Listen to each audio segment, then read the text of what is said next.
Hello, thank you very much for tuning in. Yeah, so I want to talk about the term free thinker. What is a free thinker? I've been looking at some definitions, and I'll just go with some definitions. So according to Oxford English Dictionary, free thinker is a person who forms their own ideas and opinions rather than accepting those of other people.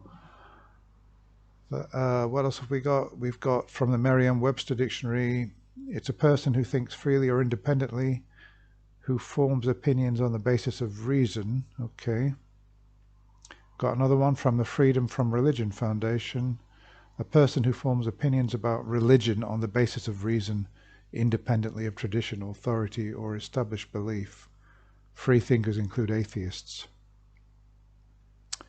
Yeah, okay, so there are some definitions for you. They sort of align with how I would probably see myself, and yet I shrink from calling myself a free thinker. Why is that? Let me just give you a quick anecdote. So I met somebody recently on my travels, got into a conversation with a man who told me that his partner, well, he said she's a wonderful woman, she's a free thinker. He was giving me all the advantages, you know, she's beautiful, etc., and easygoing, she's a free thinker. I said, oh, what do you mean by that? He said, oh, well, you know, she doesn't really accept Christianity, she doesn't accept doctrinal religions. And I said, well, what does she accept?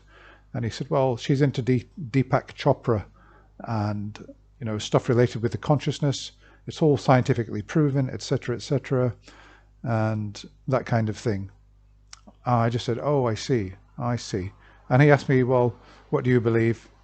And I said, well, I don't accept any organized traditional religions either, but neither do I accept that anything of the human being survives death. So I don't accept the arguments of Deepak Chopra. Well, that kind of killed the conversation dead, and we sort of moved on. We just went our separate ways.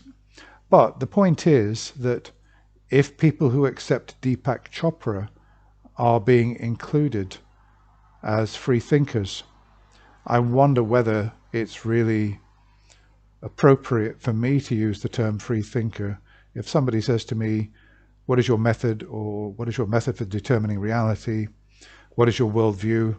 I would probably shrink from using the word free thinker, because I've noticed, not just recently, I've heard many times before, not only, in fact,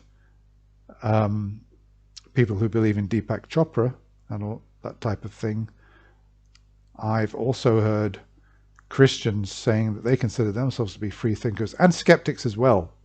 So where does that leave me? It leaves me not wanting to use any of the following terms to describe myself. Free thinker, skeptic, what else? Iconoclast, maybe. I don't know. Well, actually, maybe iconoclast would be okay. Yeah, so instead, if somebody says to me, what is your worldview?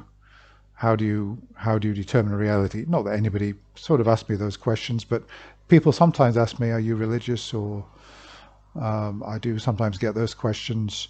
But if somebody said to me, oh, I'm a free thinker, what are you? Are you a free thinker too? I would say, well, I'm not really too sure. That's a term which could be applied to many different types of people of varying beliefs. And I'm not really that keen on labels. I'd rather talk about what I actually believe and how I determine the nature of reality, rather than putting a label on it that could actually somehow associate myself with people who've got beliefs that I just reject. So I would say, first of all, I don't believe that any of the religions, either traditional or non-traditional, or any of the supernatural claims, or any claim that the human being in any way at all survives death, whether it be in consciousness as some kind of consciousness, soul, or in any other kind of form. I believe in the complete extinction of the self beyond death. So I don't believe in any of those religions or anything of that, or anything of Deepak Chopra at all, because in my opinion, none of those have met their burden of proof. So at the moment, I reject anything which points to the supernatural. or anything that points to any kind of life after death, and I reject all religions. Not that I'm saying that they're untrue, but just they haven't met their burden of proof. And if you want to ask me if I have any specific beliefs, go ahead. You can test me out. But whether I'm a free thinker or not, or whether I'm a skeptic or not, I don't care for labels.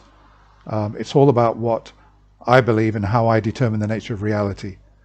So you can call me what you want, but if you want to find out what I believe and how I arrived at those beliefs, ask me. Don't ask me what my label is. So that's about it, really. I'm concerned. I'm concerned too much that these labels, free thinker, skeptical, skeptics, are becoming more meaningless because so many people are using them to describe themselves. Look, even Christians. How many Christians, if you say to a Christian, "Oh, are you a free thinker?" Do you think they're going to say they're anything but a free thinker? Who wants to believe that they've been indoctrinated, that they're being lied to, that they've got unjustified beliefs? Who wants to believe any of that? Most people will want to believe that they think freely. And maybe it's only when, if they met somebody like me, and asked me what I believe and why I reject religions, for example. And I reject religions for incredibly simple reasons. It's not rocket science. It's not calculus. It's not elementary algebra. It's not even 2 + 2. It's not even elementary arithmetic. It's just a rejection of claims because they haven't met their burden of proof. They haven't satisfied me with sufficient evidence in order to believe the claims. So that's it, really. I suppose this video has been about labels, free thinker, skeptics, and you won't find me using those labels to describe myself. And if people say to me, "Oh, you're a free thinker then," I'll say, well, I'm not too sure what that label means. I wouldn't use that label to describe myself. But if you want to know what I believe and why, go ahead and ask me, because that's the most important thing. That's about it, really. Can't really think of anything more to say on this. I'll probably think of something later when I've uploaded the video, and I'll end up posting a comment. So yeah, so it's Friday today. I'm off early tomorrow. I'm going early tomorrow morning, spending two days with my 80-year-old mother just to check up on her. It's a 200-mile drive, so it's quite a long way. Got to make an early start. And I'll be back Monday listening to The Line and the Atheist Experience. I was very disappointed in last week's Atheist Experience. I thought it was absolutely abysmal. I was tearing my hair out, I think, on the first and second calls when Christians were being allowed to talk and really not be challenged at all. Yeah, so let's hope things improve, and I'll look forward to seeing you next week with more videos. Bye for now.